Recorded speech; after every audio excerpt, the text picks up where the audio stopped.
உதாரணத்துக்கு ரொம்ப கம்மி ஜிம்ல ஒர்க் பண்ணி ஆனா திடீர்னு வெல் பில்டா உடம்பும் மாறி இருக்கும், ஹெல்த்தியாவும் இருப்பீங்க. எப்படின்னே தெரியாது.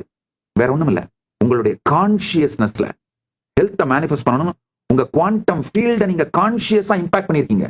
உங்க பிந்து மண்டலத்தின் மீது நீங்க கான்சியஸா இம்பாக்ட் பண்ணிருக்கீங்க. அதனாலதான் நீங்க போட்ட எஃபர்ட்டை விட அதிக மிகப்பெரிய ரிசல்ட் மேனிஃபெஸ்ட் ஆயிருக்கும். இந்த தன்னை வியத்தல் எங்கேயாவது நடக்குதுனாலே புரிஞ்சுக்கோங்க, பரத்தை வியக்கின்ற அந்த பெருங்கதவு உங்களுக்கு திறக்கின்றது. பரத்தை வியத்தலே நிஜமான பக்தி.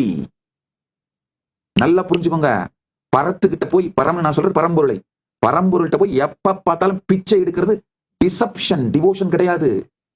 ஆஹா பெருமானே என்ன கொடுத்தாய், என்ன கொடுத்தாய், என்போலும் தீனரை இன்புற காத்தாயே.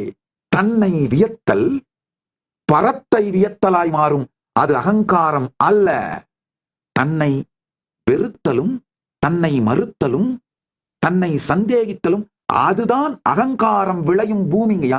அகங்காரம் அப்படிங்கிறது உங்களை குறைவாக நினைத்துக் கொள்ளுதல் அல்ல, உங்களை பற்றி குறைவாக மீண்டும் மீண்டும் நினைத்து பார்த்தல். ரெண்டுத்துக்கு டிஃபரன்ஸ் புரிஞ்சுக்கோங்க. உங்களை குறைவாக நினைத்துக் கொண்டு அதையே தொடர்ந்து நினைத்துக் கொண்டிருப்பது அகங்காரம். உங்களை பற்றி நினைப்பே இல்லாமல் மிக மிக குறைவான நேரமே உங்களை பற்றி நினைப்பு இருப்பதுதான் அகங்காரம், இன்மை.